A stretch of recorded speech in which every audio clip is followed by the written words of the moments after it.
कधीतरी कोणीतरी बोलावं, सगळं काही भारी निभवतेस यार तू. स्वतःचा कम्फर्ट झोन सोडून रात्रभर जागून सगळं काही मस्त निभवतेस.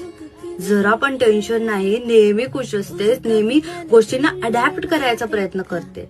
हा, थोडी चिडचिड होते तुझी, ती साहजिक आहे, ती तर होणारच. पण ठीक आहे, तू खूप बेटर करतेस. कधी कधी हेल्प लागली तर मला सांग हा. तुला माझी गरज लागली तर बेशक सांग. मी तुला अजिबात जज नाही करणार. तू जे काय करतेस ते बरोबर करतेस. त्यामुळे तू विचार नको करूस लोक तुझ्याबद्दल काय बोलतील. कारण का या अगोदर तू आई नव्हतीस, आता आई झालीस पहिल्यांदा. त्यामुळे तुझ्यासाठी सगळं पहिलं असलं तरी तू खूप छान पद्धतीने निभवतेस. बेस्ट आहे सगळं तू तुझ्या बाळासाठी, आणि अशीच बेस्ट राहा. कोणाचीच काळजी करू नकोस आणि विचार करू नको. तुझी तू राहा आणि खुश राहा.